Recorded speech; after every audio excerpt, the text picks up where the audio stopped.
y de salida respectivamente.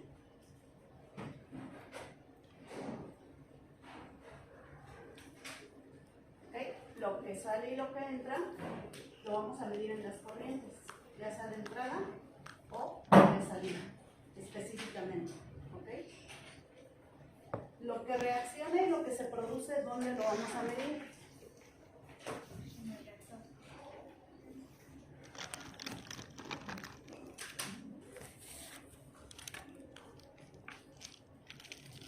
Son flujos de materia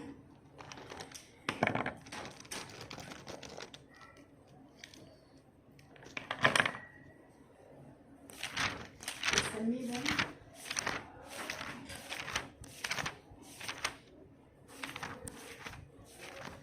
en la o en las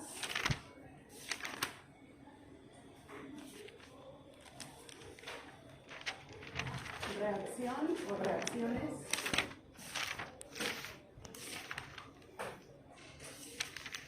química o químicas. ¿Okay?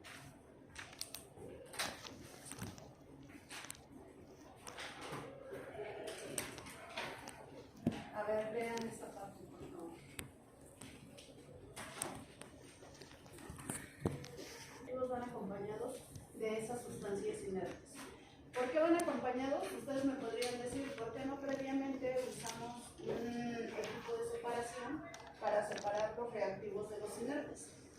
Eso sería un costo muy elevado.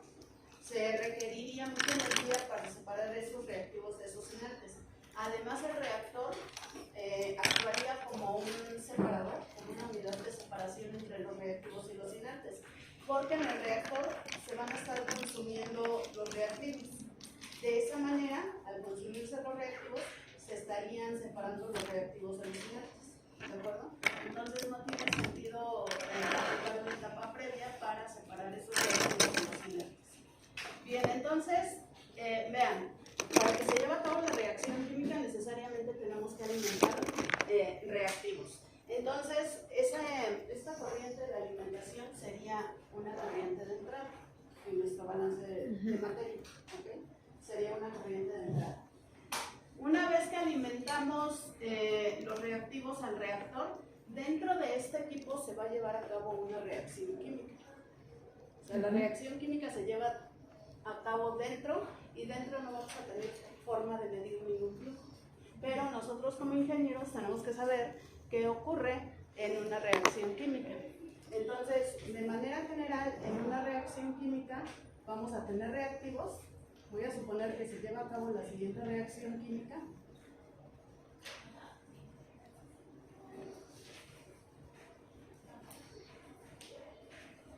Tengo la reacción química donde participan los reactivos A y B para producir los productos R y T. ¿Okay? ¿Qué representan las letras minúsculas? Las letras minúsculas lo que representan son los coeficientes estequiométricos de la reacción química. Y los coeficientes estequiométricos de la reacción química nos indican si la reacción está o no balanceada. Para que nosotros podamos aplicar un balance de materia con reacción química, necesariamente la reacción química tiene que estar balanceada. Ahorita vamos a ver en qué consiste tener balanceada una reacción química. De alguna manera, pues ustedes ya lo vieron en sus cursos de química, ¿no? Entonces, suponiendo que esta reacción química se va a llevar a cabo dentro del reactor, al reactor tendríamos que alimentar los reactivos A y B. ¿De acuerdo? Pero podemos suponer que los reactivos A y B van acompañados de sustancias inertes. La reacción química se lleva a cabo dentro del equipo y una vez que se lleva a cabo, ¿qué vamos a obtener a la salida?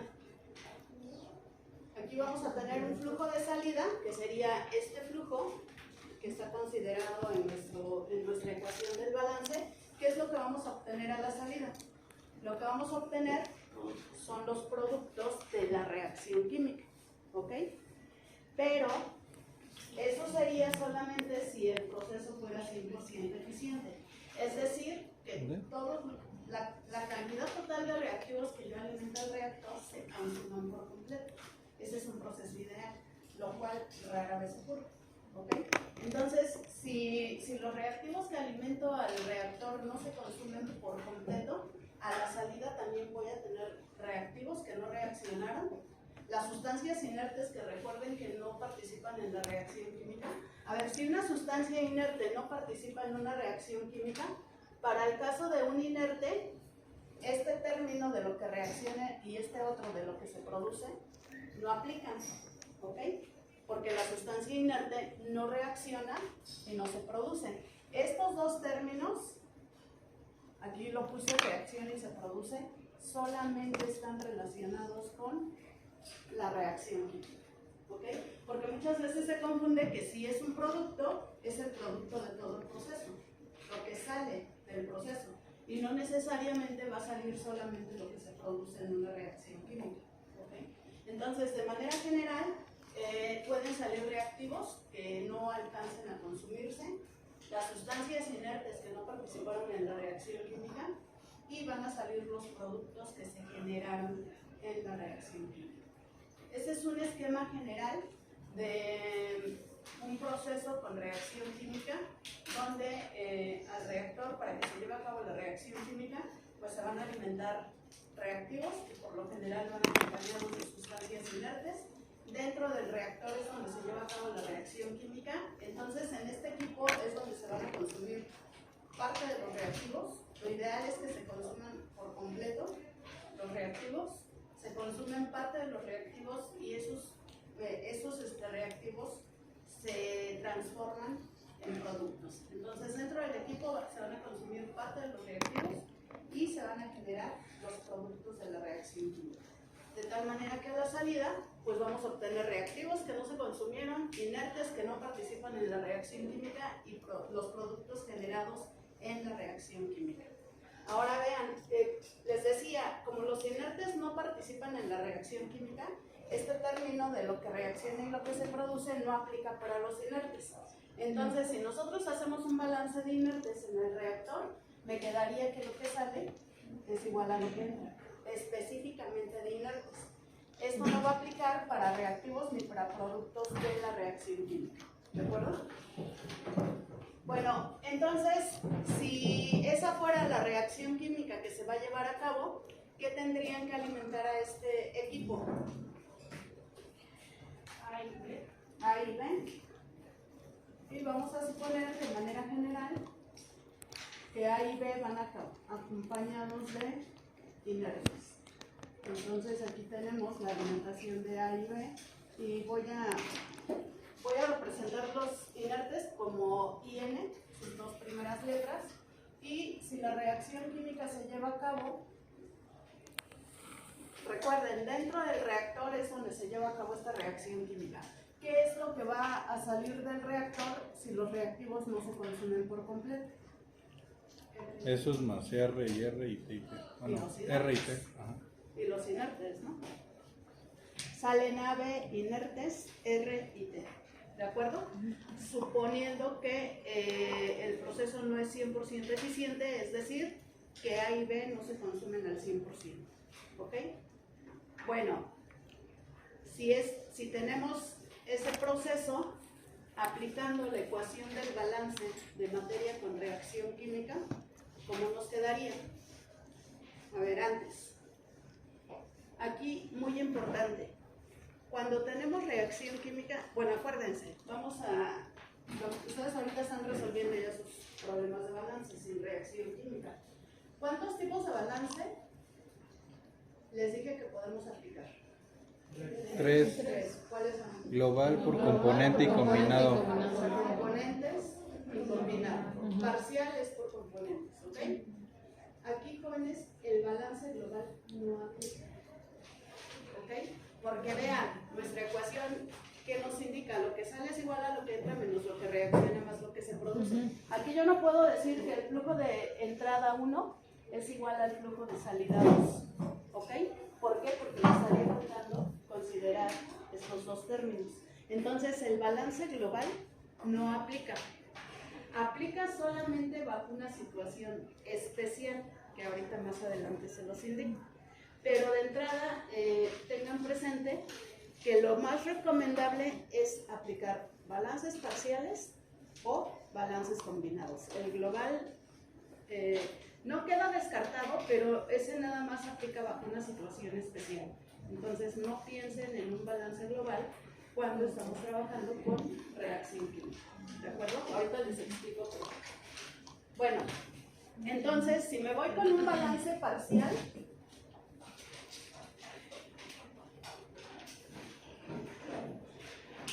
acuérdense que los balances parciales son por componentes. Denme algún componente para aplicar el balance parcial. De todos los componentes presentes en el proceso. ¿De qué componente aplicamos el balance parcial? De A. ¿De A? Ok. Balance de A. Voy a considerar, por ejemplo, flujos másicos para ya representar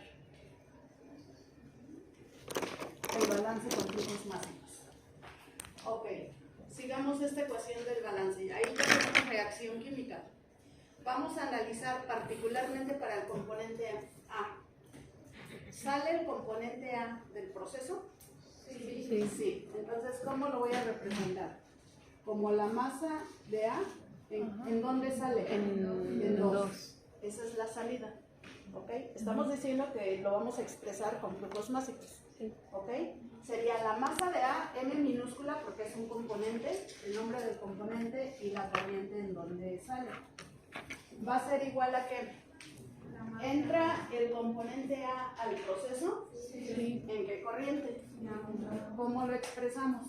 La masa de A Masa de A en en 1. 1. Muy bien.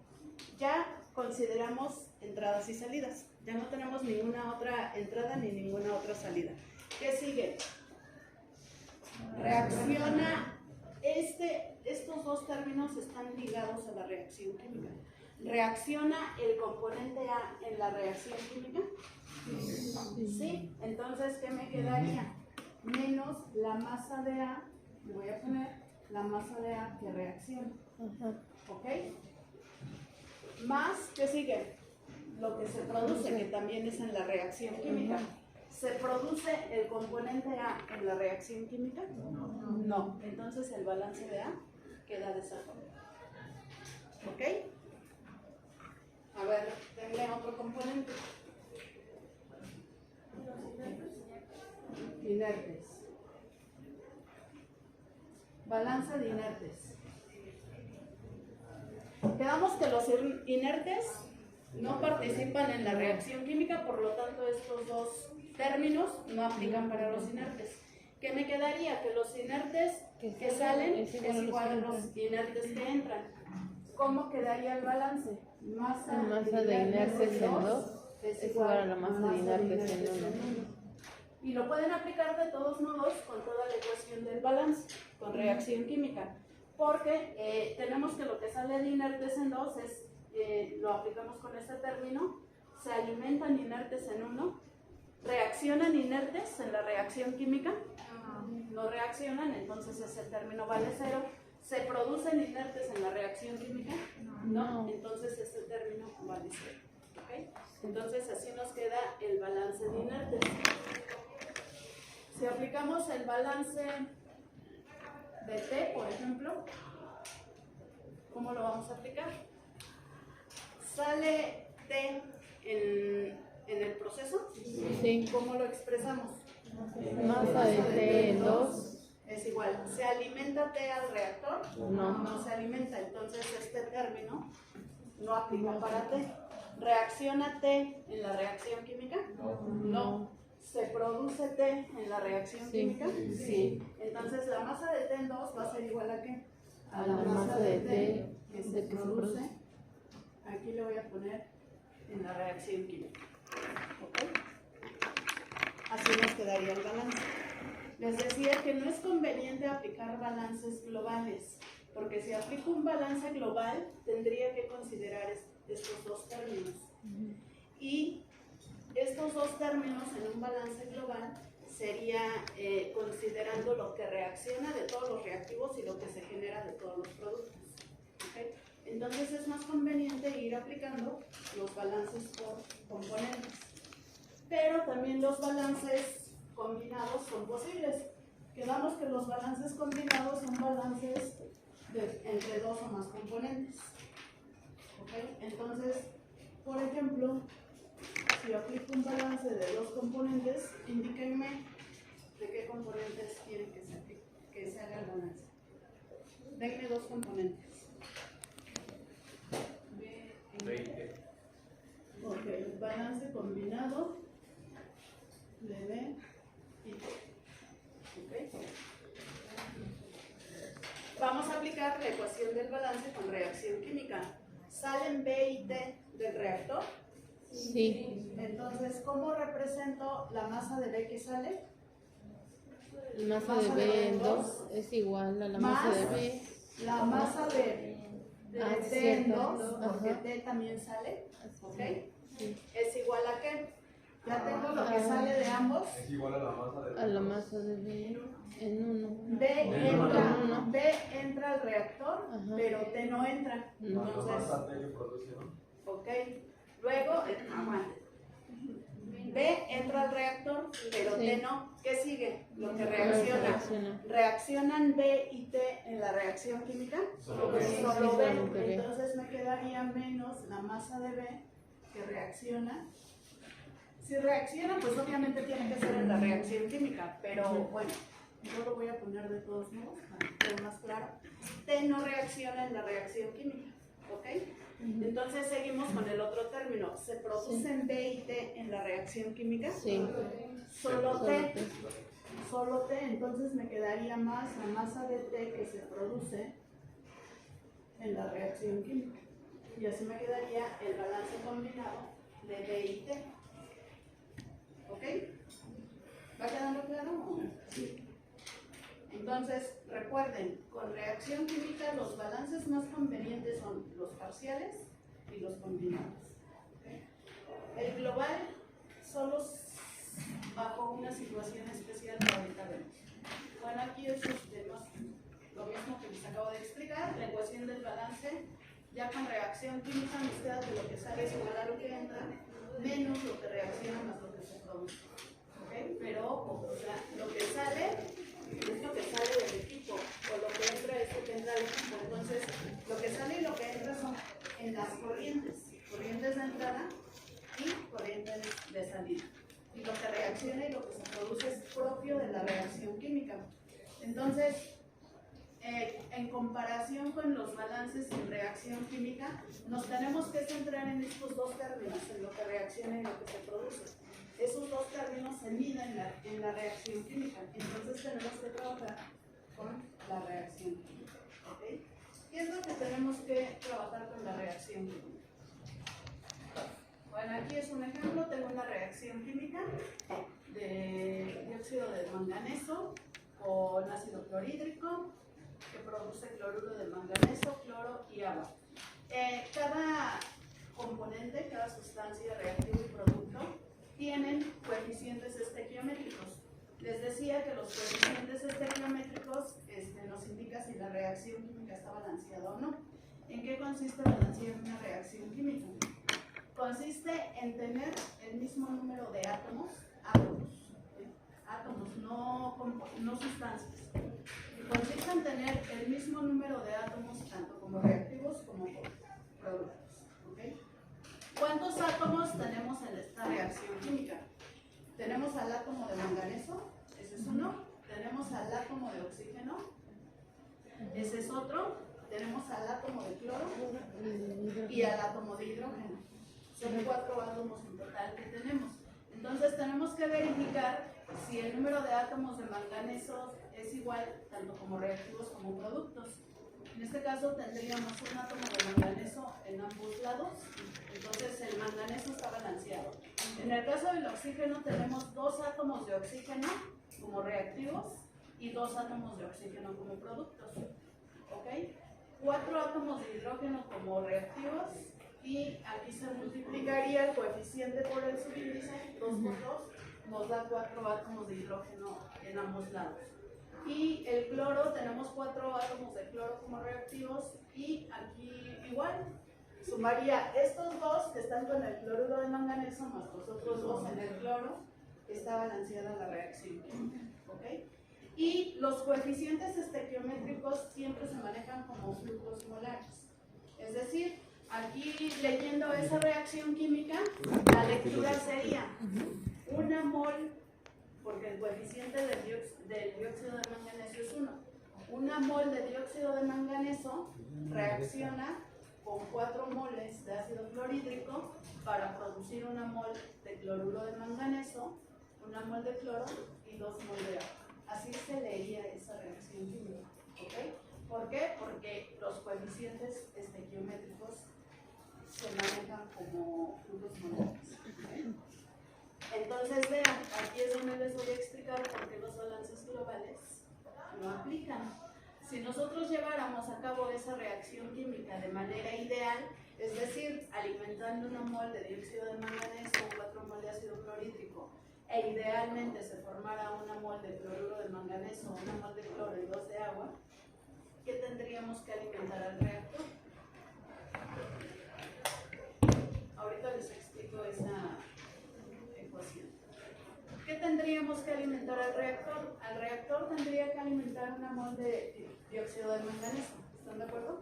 Y tendría que alimentar 4 moles de ácido clorhídrico. Si se va a llevar a cabo de manera ideal, los reactivos no van a ir acompañados de inertes. Entonces tengo una mol de dióxido de manganeso y 4 moles de ácido clorhídrico. Esas moles van a reaccionar dentro del reactor y si el proceso es ideal, ¿qué voy a obtener a la salida? Obviamente, si es ideal, todo el dióxido de manganeso y todo el ácido clorhídrico se van a consumir, ¿ok? ¿Qué voy a obtener a la salida? Solamente productos, los productos de la reacción química, pero ¿qué cantidades? Una mol de cloruro de manganeso, una mol de cloro y 2 mol de agua, ¿ok?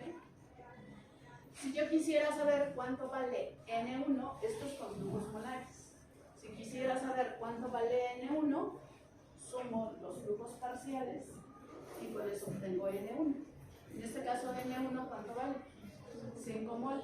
Y si quiero obtener N2, igual sumo los flujos parciales y con eso obtengo N2. ¿Cuánto vale N2?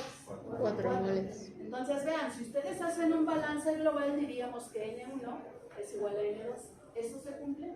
No, porque N1 vale 5 y N2 vale 4. ¿Por qué? No estamos desapareciendo materia. No estamos haciendo eso. Lo que pasa es que los reactivos se están convirtiendo en productos y la reacción química se lleva a cabo así. Necesitamos 5 mol de reactivos para generar 4 mol de productos.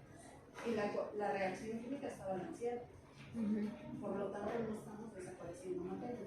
Seguimos con la ley de la conservación de la materia. ¿Okay? Por eso es que aquí no podemos hacer balances globales. Vean, N1 vale 5 mol, N2 vale 4 mol. Entonces N1 es diferente a N2.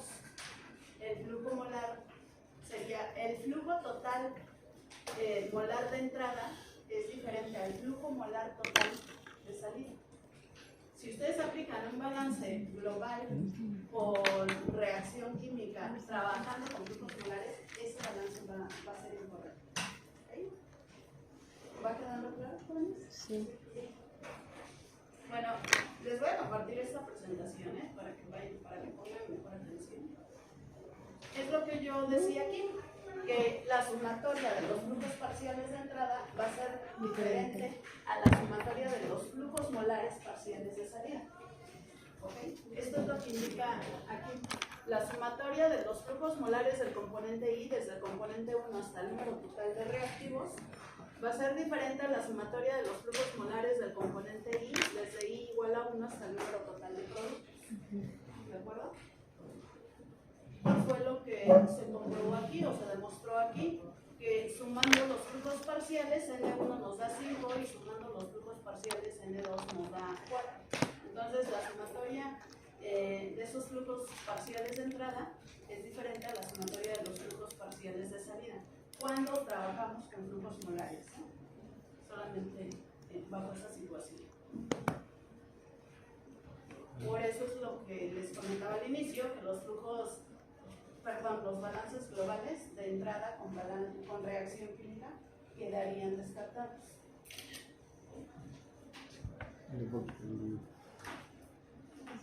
Bueno, ¿qué pasa si ahora esa misma reacción química la quiero trabajar, pero con flujos másicos? Aquí estoy trabajando con flujos molares. Si esa misma reacción química se lleva a cabo, pero con flujos másicos, ¿qué pasaría? Ahí no conozco las masas estequiométricas, conozco las moles estequiométricas, porque quedamos que los coeficientes estequiométricos van a ser equivalentes a las moles estequiométricas. Eso vamos a ponerlo como nota para que no se les olvide. Coeficientes estequiométricos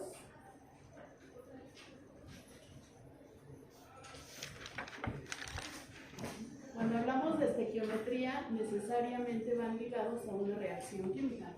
Los coeficientes estequiométricos van a ser igual a ¿qué? A las moles estequiométricas.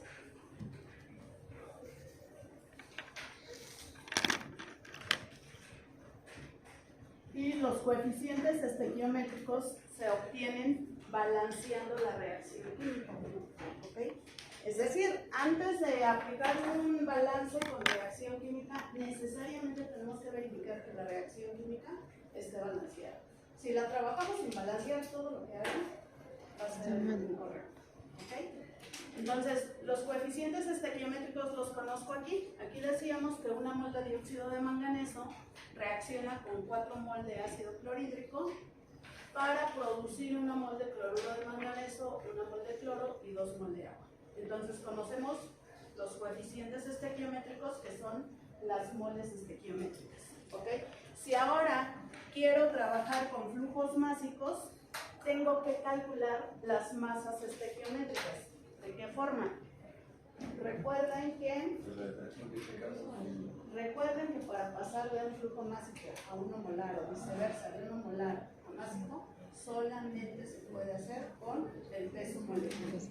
Entonces aquí el peso molecular lo vamos a expresar como peso molecular del componente I, que va a ser igual a ¿qué?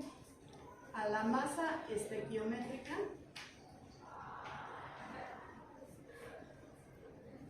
del componente I,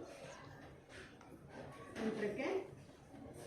Entre las moles estequiométricas del componente I.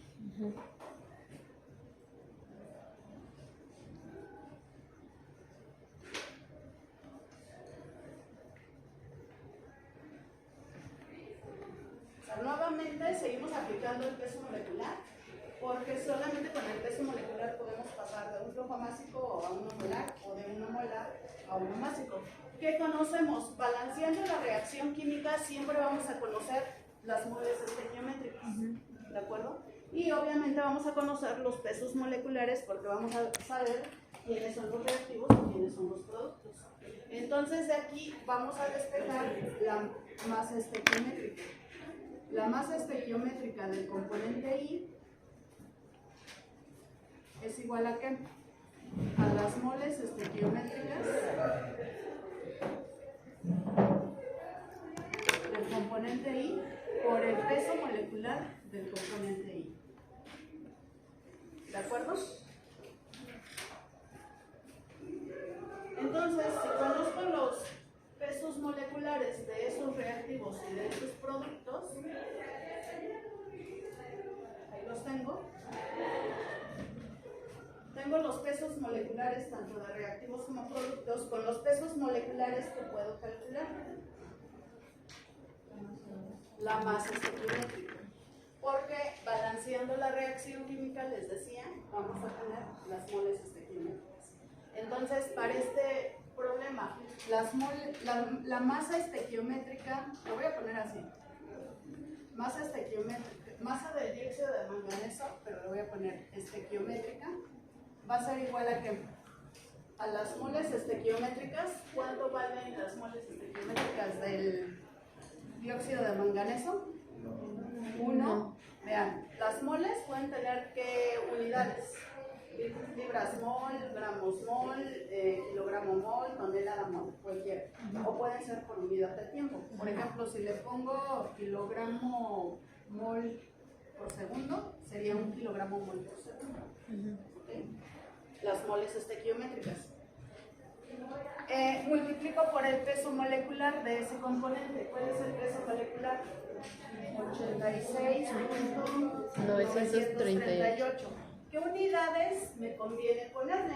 Aquí le puse libras sobre libra mol, pero si las moles estequiométricas tienen unidades de kilomol por segundo, ¿qué unidades me conviene ponerle al peso molecular? Kilomol sobre kilogramo sobre kilomol. Kilomol. Así.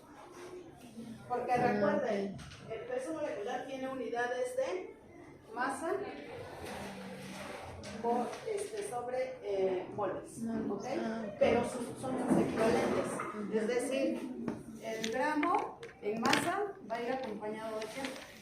El gramo mol, son sus equivalentes. O el kilogramo en masa va acompañado de qué? El kilogramo mol. Las libras masa van acompañadas de qué? De libra mol. Las libras mol. La tonelada masa va acompañada de qué? De tonelada mol. Tonelada mol. Y así sucesivamente. Son los equivalentes. Y quedamos que particularmente se puede poner como gramo sobre mol. Es exactamente lo mismo.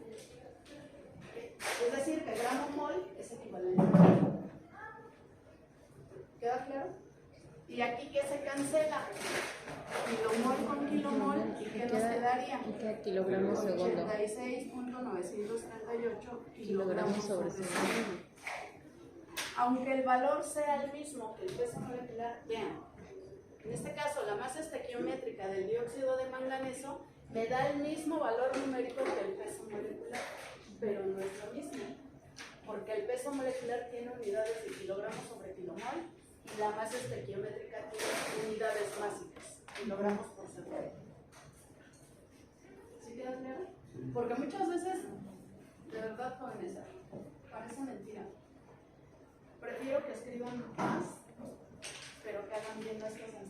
Muchas veces decimos, pues la masa estequiométrica es 86.938 y se atreven a ponerle unidades del peso molecular, kilogramos sobre mol. Y digo, si es masa, ¿cómo va a tener unidades del peso molecular? ¿Ok? ¿Va quedando claro? Sí. Tengan presente esa parte, porque muchas veces el error frecuente que se comete en los balances de materia con reacción química. Quedamos que para hacer un balance tenemos que homogeneizar unidades. No puedo hacer un balance combinando grupos básicos con grupos molares. Y resulta que cuando hacemos un balance con reacción química con flujos másicos, no calculamos masas estequiométricas. Si no calculamos masas estequiométricas, entonces estamos trabajando con moles estequiométricas.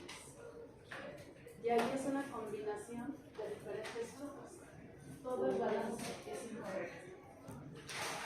Eso es algo muy frecuente, un error muy frecuente que suelen cometer los alumnos. ¿Ok? Bueno, entonces, vean, ahí está todo en la presentación que les voy a compartir. Está toda la información que les estoy explicando. Y bueno, con esto calculamos las masas estequiométricas. Entonces, vean, las masas estequiométricas que nos van a dar estos resultados, pero van a quedar en libras. Porque el libra muerto No, pero aquí está la opción. Aquí estoy multiplicando moles estequiométricas por pesos moleculares. ¿Qué unidades tienen las moles estequiométricas? Libras mol. ¿Ok? Pesos moleculares, ¿qué unidades tienen? Libra sobre libra mol. Entonces las libras mol se cancelan y todo eso me va a quedar en libras. Esas ya son unidades básicas. ¿Ok? Sí. Esas ya son las masas estequiométricas. Entonces, ese sería como el primer paso que tendrían que hacer ustedes. Obviamente, primero verificar que la reacción química esté balanceada para que con eso tengan que las moles estequiométricas. Y si en un balance van a trabajar con flujos másicos, teniendo las moles estequiométricas, tenemos que calcular las masas estequiométricas.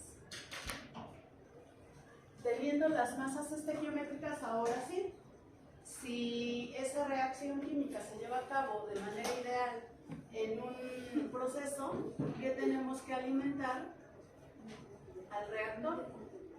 Lo que vamos a alimentar ahora ya no son moles, ya son masas. ¿Cuánto tenemos que alimentar de dióxido de manganeso? 86.938 kilogramos. ¿Cuánto de ácido clorhídrico? 145.812 kilogramos o libras. Creo que aquí, bueno, ya le puse kilogramos. ¿Qué cantidades van a salir de los productos? 125.844 de cloruro de manganeso, 76.906 de cloro y 36 de agua. ¿Ok? Ahora sí, si sumamos los flujos parciales en cada corriente, en este caso M1 me va a dar 232.75 kilogramos.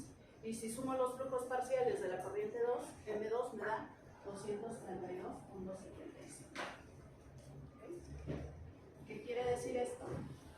Que el flujo total de entrada va a ser igual al flujo total de salida, pero solamente con flujos masivos.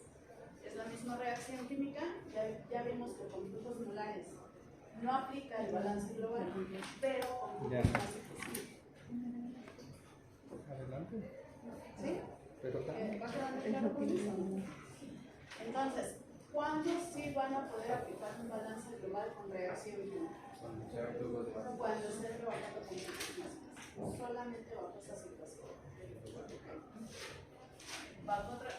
Si están trabajando con flujos molares, de entrada quedan descartados los balances globales. ¿Okay?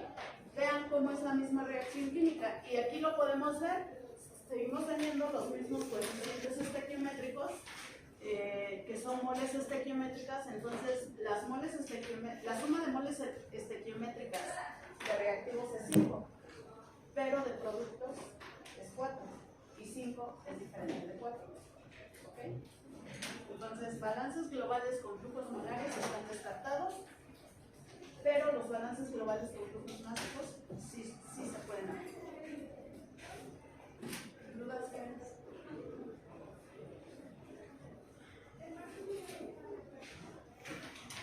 ¿Por qué me estoy centrando en la reacción química? Porque recuerden que nuestra ecuación del balance nos indica que lo que sale es igual a lo que entra, menos lo que reacciona más lo que se produce. Ya sabemos medir lo que entra y lo que sale, nos falta saber medir cuánto reacciona y cuánto se produce en una reacción química. Por eso ahorita me voy a centrar en la reacción química. ¿De acuerdo? Bueno. Les decía que el primer paso para poder aplicar balances con reacción química es balancear la reacción química. Y el balanceo de reacciones químicas consiste en tener el mismo número de átomos como reactivos y como productos.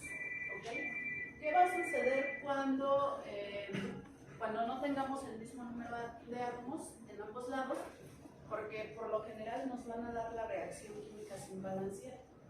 Rara vez en un problema que tengamos que resolver nos van a dar la reacción química balanceada. Entonces, es lo primero que ustedes deben de verificar, que la reacción química esté balanceada. ¿Ya vieron ustedes algunos métodos en sus cursos de química para balancear reacciones químicas? Porque vean, ha ocurrido que en algunos exámenes se les da la reacción química sin balancear y proceden a hacer cálculos sin verificar que la reacción química esté balanceada. Entonces, de entrada se los digo, si no balancean una reacción química, todo lo que hagan va a estar mal, todo lo demás que hagan. Entonces no vale la pena ni siquiera que se desgasten en cálculos cuando su reacción química ni siquiera está balanceada. Y parece mentira, a veces también se me hace increíble que pongan reacciones químicas tan complicadas de balancear que ahí casi se les consume todo el tiempo. Digo, pues la idea es que sepan aplicar balances en un proceso con reacción química, no que se desgasten balanceando una reacción química. ¿Okay? Pero bueno, ahorita yo les voy a explicar. Me imagino que ya conocen ese método para balancear reacciones químicas, pero de todos modos, si ya lo conocen, pues vale la pena recordarlo. ¿Han escuchado del método algebraico para balancear reacciones químicas? ¿Sí? Sí. Pero yo te dije el método algebraico. Sí, ven, jóvenes, si no lo han escuchado, no hay problema, ahorita lo vamos a revisar. Esto se los voy a dar por si tienen que resolver algún problema con reacción química que no esté balanceada, ¿okay? Para que ustedes verifiquen y no se compliquen tanto la vida balanceando la reacción química.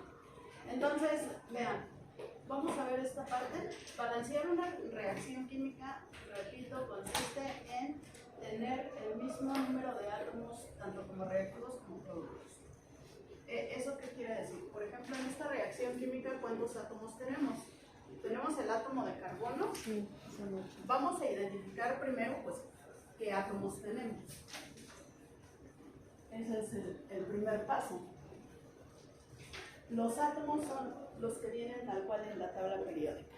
Y no los tenemos como, ¿cómo se llama? Como moléculas. Son átomos. Entonces, en este caso, los átomos de la reacción química que tenemos ahí, ¿cuáles son?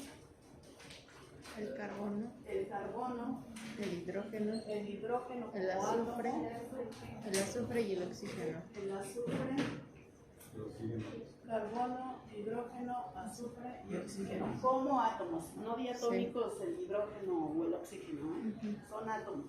Okay. Los mismos átomos que tengo como reactivos deben de aparecer como productos. Entonces, si aquí hay carbono, acá debe de haber carbono.